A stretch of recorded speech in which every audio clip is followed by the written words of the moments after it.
r/nosleep. Posted by you/horror_writer_1717. I'm a security guard for hire.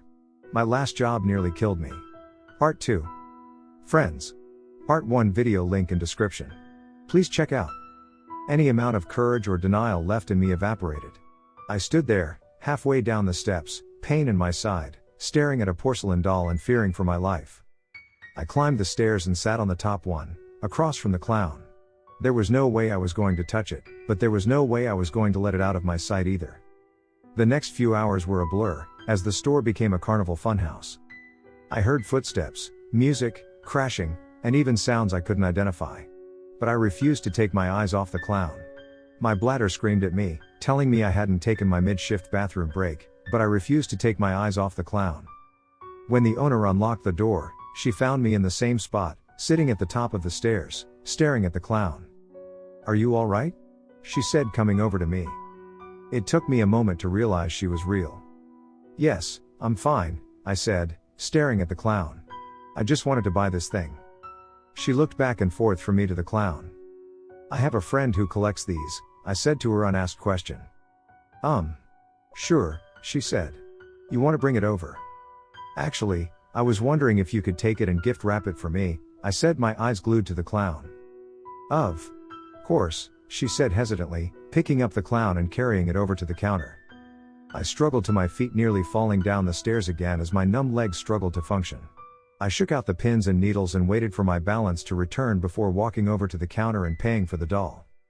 "Thank you very much," the owner said with her cashier's smile that didn't quite make it to her eyes. "Are you going to be okay?" I looked at the brown wrapping paper that enveloped the clown and smiled. "I'll be fine, thanks." I stepped out into the cold air and walked to my car. The key slipped out of my hands as I tried to unlock the door. The second time around I unlocked it and got inside, putting my parcel on the passenger seat. I turned the key in the ignition to start the car and nothing happened. I sat back inside. Then I slapped the brown paper wrapper and tried again. The car roared to life, and for the first time in a while, I felt in control. I drove away from work, ending up on a dirt road I used to visit when I was a dumb teenager. I knew the road ended at a quarry, and I wasn't going very fast, but when I pressed the brake, nothing happened. I kept going straight toward the edge of the cliff. I tried the brakes again but still wasn't stopping. I was slowing down because my foot wasn't on the gas pedal, but that wasn't going to stop me before hurtling over the edge. There were trees lining both sides of the road, so I knew if need be, I would hit a tree before careening over a cliff to my death, but I wanted to save my car if possible. The moment of truth was approaching. I was almost to the edge. I grabbed the emergency brake and yanked up with all my strength. Dirt flew as the car slid sideways and came to a stop. I took a deep breath, put the car in park, and turned off the engine. I stepped out and looked down at the edge of the cliff 3 feet in front of me. I sighed and reached back inside the car to grab my brown package. I unwrapped it and looked into the eyes of the clown. "Sayonara, sucker," I said, then threw it over the cliff and watched as it fell in slow motion hundreds of feet and shattered against the rocks. I looked at the tiny pieces scattered among the rocks with disappointment. At least I could have seen some evil vapors floating up where the thing burst into flame when it shattered, I thought. I guess I've watched too many horror movies. I got back in my car, and it started on the first try. I smiled as I drove home and slept like the dead until my alarm went off and it was time to get ready to go to work. I sang in the shower, I sang along with the radio, and I was still humming a happy tune when I got to work. It was the happiest I'd been in days. I did my first round with a skip in my step. Even coming to the display where the clown used to be couldn't put a damper on my spirits. The empty space on the shelf where it used to sit made me smile. I came to the bookshelf and was happy to pick a book for the evening now that I would be able to enjoy reading again. I did my best to ignore the supernatural ramifications of the previous week as I chose a book. I reached for the Dave Barry book again, but it wouldn't budge.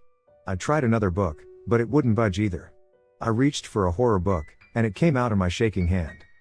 I slowly panned around, looking for anything. In the back of my mind, I half expected the clown to jump out, wielding a knife, and start chasing me. When that didn't happen, I floundered, not knowing where to look next. I went to my counter and sat the phone down on record. "Where are you?" I said, looking around. "What are you?" I waited for a minute, then stopped recording and listened. After I was done talking, I waited for the answer. "Why?"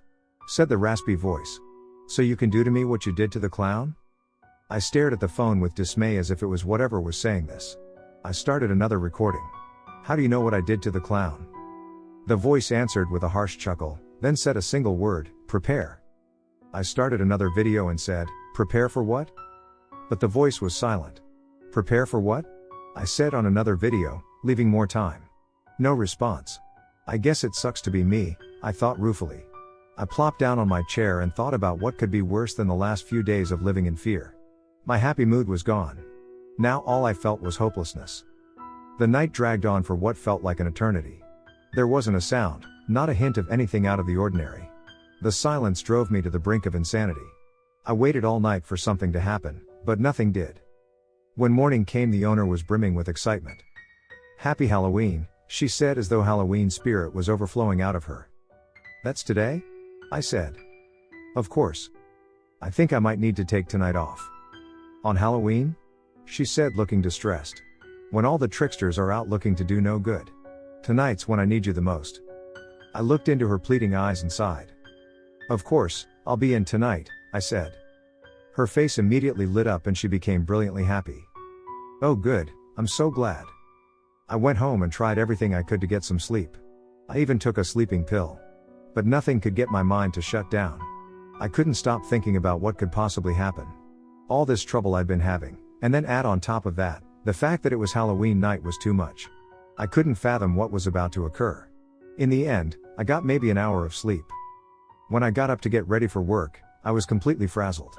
I put my taser and flashlight on my belt, then looked in the drawer and saw my snub nose .38 sitting in its ankle holster. I picked it up and stared at it for a long time. The ramifications of taking it with me were huge. Was I prepared to face the consequences of what would happen if I used it? After a few minutes, I made my decision. That night on my way to work, I passed dozens of kids in colorful costumes running cheerfully from house to house, having the time of their lives. I wondered if any of them would ever have to face a moment like I was about to. When I turned the key in the door to lock myself in my prison of antiques for the night, the click had a note of finality. My mind had been running through a list of potential disasters that could happen that night, and nothing had not made the list. I started my first round upstairs and it was totally uneventful. You'd think that the silence would be comforting, but it was quite the opposite. My eyes darted back and forth searching for where the attack would come from. Once I got downstairs, I was jolted into full panic mode. There was new merchandise that must have come in today. It was 3 life-sized mannequins that were dressed in Halloween costumes. The hairs stood on the back of my neck and my anxiety level jumped to 11. I stayed as far away from these things as possible. I wanted absolutely nothing to do with them. I was tempted to call the owner right then and say I quit. I desperately wanted to take a book off the shelf and read to take my mind off of the stress, but I knew that all it would let me take was horror. I sat at my counter after my first round was done. My leg bounced nervously and my hands sat on the counter, shaking. I didn't know if I was heading for a heart attack or not. I sat there, dreading my second round, waiting to hear anything unusual happen like it'd been for the last week, but there was nothing but silence. Dreadful silence. It was like the silence of a volcano that was quietly building pressure until the eruption, and no one ever sees it coming. That's what I was waiting for, the eruption. Second round came and my walk through the upstairs was disturbingly quiet. When I got downstairs, I noticed 2 of the 3 mannequins were still where they were supposed to be, the third was missing. Please can't I just have one peaceful night? I thought. As the thought rattled through my brain, I heard a rustling. I looked over to the side and the third mannequin was stepping toward me. I froze in shock. The impossibility of what was happening seemed to ricochet off my brain. It refused to penetrate. The mannequin took a step toward me, then another. Finally, my mind got out of denial mode and into full red alert mode. I pulled out my taser, put the red dot in the middle of the mannequin's chest, and pulled the trigger. The surge of electricity didn't faze it. It kept stepping toward me. I didn't know what to do. As a last resort, I reached down to my ankle and pulled out the .38. The mannequin started waving wildly and making strange noises. It terrified me beyond anything I'd ever felt before. It was a mere half dozen steps away from me when I fired. I hit it square in the middle of the chest. There was a small hole in the front, and something flew out the back. The mannequin stopped as if I had just hit the pause button. It slowly toppled forward, and when it hit the floor, pieces flew off. I noticed there was clothing underneath. I also noticed the large red hole in the back of the plastic. My curiosity overwhelmed my fear, and I stepped forward to discover what had happened. I looked down and oozing out of the red hole was blood.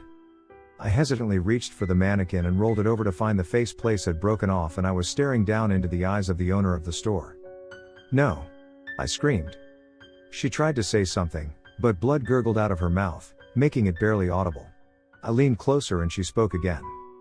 "Just wanted to give you a little scare," she said weakly. "Happy Halloween." I knelt there for a long moment before I came to my senses. I reached for her neck to feel for a pulse, but there was none. Most of her body was still covered in the mannequin plastic, but there was nothing I could do. There was no resuscitation that would work. I had shot her in the heart and there was nothing to resuscitate. I stared at her dead body for a long time. And then I got up and went to my counter, sat, and put my head in my hands. After a few minutes, I pulled out my phone, turned on the video recorder, and said, "Are you happy now? Is this what you wanted, for me to destroy my life out of fear?" I let it record for another minute, then turned it off and hit play. I heard the sound of my own voice desperately asking the question, then silence. I recorded another video. "Answer me!" I screamed. "This is what you wanted. Say something. Gloat. Do something. Anything." I played it back, but there was still silence, maddening silence. I looked around in desperation, trying to see what was different when my eyes landed on an empty spot on a shelf.